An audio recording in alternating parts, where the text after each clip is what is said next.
जय हिंद। आप सभी का सिद्धार्थ सर यूट्यूब चैनल पर स्वागत है। आज का वीडियो मध्य प्रदेश शिक्षक भर्ती वर्ग 3 चयन परीक्षा टॉप हिस्ट्री के प्रश्न में लेकर आया हूं, जो लगभग बार बार पूछे जाते हैं एग्जामों में। और अगर बात करी जाए ईएसबी में तो कई बार ये प्रश्न पूछे गए हैं। जिस तरीके से जो सिलेबस में दिए गए हैं उसी आधार पर मैं प्रश्न लेकर आया हूं। पहली बार जुड़े हैं तो जल्दी से सब्सक्राइब कर लीजिए। और मैं आपको बता दूं, ऑफलाइन वीडियो का फ़ायदा ये है कि कम से कम समय में आपको ज़्यादा से ज़्यादा हम प्रश्न देने की कोशिश करेंगे, ताकि आपका समय बर्बाद ना हो, आप ज़्यादा से ज़्यादा अपनी किताबों से पढ़ सको। तो चलिए, प्रश्न बहुत टॉप प्रश्न लेकर आए हैं, जो लेवल का, जो सीधे सीधे आपकी एग्जाम में फंसेंगे, ये मैं गारंटी देता हूँ। चलिए शुरू करते हैं फर्स्ट प्रश्न के साथ। बाकायदा चित्र के साथ है ताकि आपको याद रहे। पानीपत का प्रथम युद्ध कब हुआ? 21 अप्रैल 1526, 21 अप्रैल 1527, 22 अप्रैल 1526 या 21 अप्रैल 1528। तो याद रखिए, जो पानीपत का प्रथम युद्ध हुआ है 21 अप्रैल 1526 को आंसर हो जाएगा पहला करेक्ट। चलिए अगला प्रश्न चलते हैं। पानीपत का प्रथम युद्ध किसके बीच हुआ है? बहादुर शाह इब्राहिम लोदी, बाबर इब्राहिम लोदी, अकबर बाबर या इनमें से कोई नहीं। तो याद रखिए, जो बाबर और इब्राहिम लोदी के बीच में हुआ था, तो आंसर क्या हो जाएगा आपका? दूसरे का दूसरा आंसर हो जाएगा करेक्ट। और डेट आपको पता ही चल गई कब हुआ था, 1526 में। आगे बढ़ते हैं। अलाउद्दीन खिलजी का बचपन का नाम क्या था? अली गुरसासप या गुलशन खान या अलीदीन या इनमें से कोई नहीं। तो याद रखियो, पहला आंसर हो जाएगा आपका करेक्ट। अगला प्रश्न है, वह कौन सा सुल्तान था जिसने खलीफा के अधिकारों को मानने से मना कर दिया या इनकार कर दिया है? इब्राहिम लोदी, मोहम्मद बिन तुगलक या अलाउद्दीन खिलजी, इनमें से कोई नहीं। तो याद रखियो, अलाउद्दीन जो खिलजी था इसने मना कर दिया था। आगे बढ़ते हैं प्रश्न नंबर 5 की ओर। 2.5 दिन का झोपड़ा का निर्माण किसने किया? इल्तुतमिश, कुतुबुद्दीन ऐबक, मोहम्मद बिन कासिम, इब्राहिम लोदी। तो 5 का जो आंसर हो जाएगा कुतुबुद्दीन ऐबक हो जाएगा। 2.5 दिन का झोपड़ा है, ये आपका अजमेर में है। देखिए, प्रश्न अच्छे लग रहे हैं सारे प्रश्न। जितने प्रश्न हो जाए लास्ट में आपको कमेंट में जरूर बताना है कि आपसे कितने सही हुए हैं ये प्रश्न। चलिए आगे बढ़ते हैं। अगला प्रश्न है, रजिया सुल्तान किसकी पुत्री थी? इल्तुतमिश, कुतुबुद्दीन ऐबक या इब्राहिम लोदी या इनमें से कोई नहीं। तो याद रखिए, जो 6 का आंसर हो जाएगा इल्तुतमिश आंसर हो जाएगा। इन्होंने चलिए आगे बढ़ते हैं।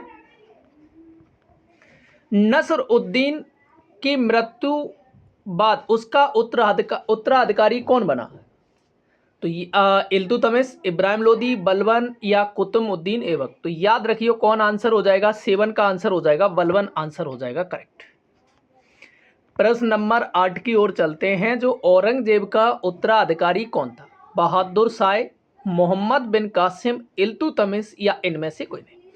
तो याद रखिए, जो औरंगजेब का जो उत्तराधिकारी था बहादुर शाह। अगर बात करी जाए अकबर के बाद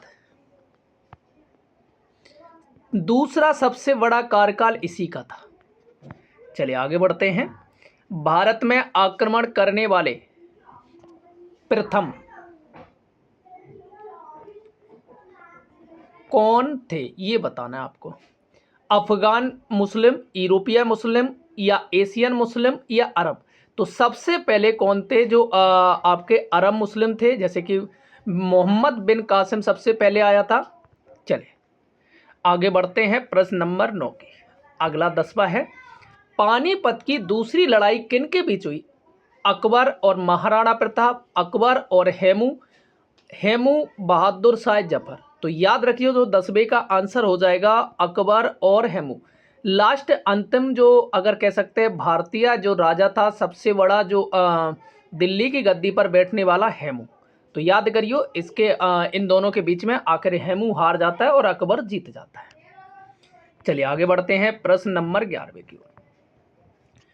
महमूद गजनबी ने किस प्रसिद्ध मंदिर को लूटा था? गोल्डन टेम्पल, सोमनाथ, बद्रीनाथ, सूर्य मंदिर। तो याद रखिए, जो सोमनाथ मंदिर को लूटा था, याद रखिए, और लगभग 17 बार चढ़ाई करी थी। चलिए आगे बात करते हैं। तराइन की प्रथम लड़ाई कब हुई? 1191, 1192, 1193, 1194। तो देखिए तराइन की जो प्रथम लड़ाई हुई है वो 1192 और ये इसमें कौन, पृथ्वीराज चौहान विजयी हुए थे, याद रखियो इस बात को। और हारा कौन था? गौरी हारा था। और 1192 में गौरी क्या हुआ था? जीता था।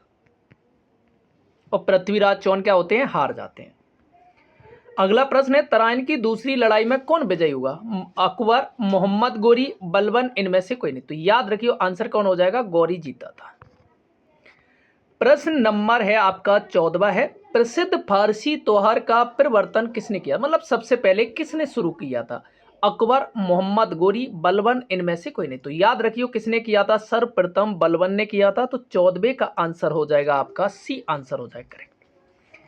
प्रश्न नंबर 15 है, मलिक काफूर किसका वास्तविक नाम चंद्रराम था और किसका सेनापति था? अलाउद्दीन खिलजी, मोहम्मद गोरी, बलबन। तो याद रखियो ये किसका था? अलाउद्दीन खिलजी का था। और इसको क्या किया था? कुछ पैसों से अलाउद्दीन ने खरीदा था, ये भी कह सकते हैं। चलिए आगे प्रश्न है, किस खिलजी शासक ने दिल्ली के राज सिंहासन हासिल करने के लिए अपने ससुर की हत्या कर दी थी? अलाउद्दीन खिलजी, बलबन, मोहम्मद गोरी और मोहम्मद बिन तुगलक। तो याद रखियो अलाउद्दीन खिलजी। सबसे कम दिल्ली सल्तनत का शासन जो हुआ है वो खिलजी वंश का हुआ, लगभग 20 साल के आसपास कह सकते हैं। तो इसने अपने ससुर या चाचा की हत्या करके दिल्ली की गद्दी पर बैठा था, ये कह सकते हैं।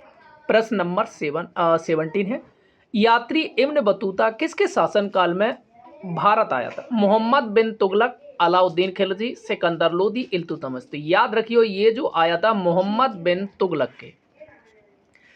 प्रश्न नंबर 18 है, भारत में चिश्ती सिलसिले को किसने स्थापित किया था? ये बताना है। मोहम्मद बिन तुगलक, शेर मोहिन उद्दीन चिश्ती, अलाउद्दीन खिलजी। तो याद रखियो किसने किया था? शेर मोइन उद्दीन चिश्ती, जिसका जो अभी हाल ही में इसी दरगाह पर क्या किया था, प्रज्ञा सिंह ठाकुर जो सांसद रही हैं आपकी कह सकते हैं भोपाल की, उन्होंने यहीं पर बम दागा था, जिसके षड्यंत्र में उनको जेल भी हुई थी। बाद में अभी हाल ही में बरी कर दिया है सीबीआई ने। चलिए अगला प्रश्न है, सूफी परंपरा में पीर का आशय क्या होता है? सूफियों का गुरु, सूफियों का संत, सूफियों का अल्लाह, इनमें से कोई नहीं। तो 19 का जो आपका आंसर हो जाएगा सूफियों का गुरु। जिंदा पीर किसे कहते हैं? तो याद रखियो ये तुम्हारा हो जाएगा औरंगजेब को कहते हैं। अगला प्रश्न नंबर है 20वां, अजमेर में किस सूफी फकीर की दरगाह है? मोहम्मद बिन तुगलक, अलाउद्दीन खिलजी, मोहिन उद्दीन चिश्ती या मोहम्मद गोरी। तो याद रखियो किसकी है? मोहिन उद्दीन चिश्ती की है, जो अभी हाल ही हमने बात अभी की थी, जो प्रज्ञा सिंह ठाकुर वगैरह जो था वो बरी हो चुके हैं। तो देखिए ये होगा अभी 20 प्रश्न। आपको कमेंट में बताना है कितने सही हो गए हैं, और वीडियो अच्छा लगे शेयर करिए, और अगला वीडियो किस सब्जेक्ट का चाहते हैं वो भी आपको कमेंट में बताना है। तालीकोटा की लड़ाई 1565 किसके बीच में हुई है? विजयनगर साम्राज्य, दक्षिण के राजाओं, विजयनगर साम्राज्य, भारत के राजाओं, विजयनगर साम्राज्य, मुस्लिम राजा। तो विजयनगर साम्राज्य और दक्षिण के राजाओं तालीकोटा विजयनगर साम्राज्य की जो स्थापना है हरी कह सकते बुक्का नाम के भाइयों ने की थी। अगला प्रश्न है, दिल्ली के पुराने किले का निर्माण किसने? हुमायूं ने, अकबर ने या बाबर ने या औरंगजेब ने? तो याद रखिए जो 22वें का जो आंसर हो जाएगा हुमायूं आंसर हो जाएगा करेक्ट। प्रश्न नंबर 23वां है, अकबर ने पंचमहल का निर्माण कहाँ किया था? तो देखिए इस तरीके का है, ये पंचमहल है, इस तरीके की आकृति है, आप देख सकते हैं। आगरा, फतेहपुर सीकरी, दिल्ली या राजस्थान? तो याद रखियो फतेहपुर सीकरी। प्रश्न नंबर है 24वां, प्रसिद्ध संगीतकार तानसेन और बैजू बावरा किसके शासनकाल में थे? अकबर, हुमायूं या हेमू या बाबर? तो याद रखियो किसके में थे? अकबर के शासनकाल में थे।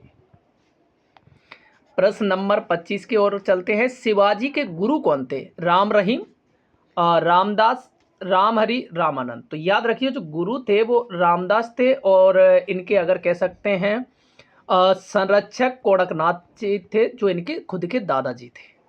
अगर प्रश्न में पूछे। अगला प्रश्न है मुगल शासक की राजभाषा क्या थी? तो देखो इसे लिख लेते हैं, ये थोड़ा मिसिंग हो गई है, तो याद रखियो फारसी थी। चलिए आगे बढ़ते हैं। प्रश्न नंबर 27 है शिवाजी के प्रशासन में पेशवा किसे कहा जाता है? प्रधानमंत्री, राष्ट्रपति, मुख्यमंत्री या राज्यपाल? तो याद रखिए जो पेशवा कहा जाता था वो प्रधानमंत्री को कहा जाता था। प्रश्न नंबर 28वां है अकबर के आरंभिक दिनों में उनका संरक्षक कौन था? रामतनु पांडे। जो वास्तविक नाम किसका है ये आपको कमेंट में बताना है। बैरम खां, बीरबल। तो बीरबल का जो वास्तविक नाम है महेश दास है, याद रखियो महेश दास।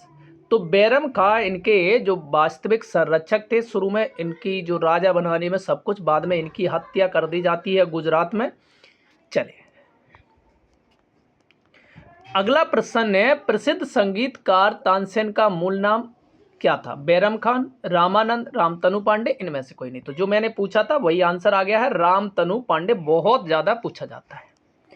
अगला प्रश्न है कि रामायण का अनुवाद फारसी में किसने किया था? बदायूं ने, इब्न बतूता ने, फान ने, फाहियान ने, इनमें से कोई नहीं। तो याद रखिए जो रामायण का जो फारसी में अनुवाद किया था वो बदायूं ने।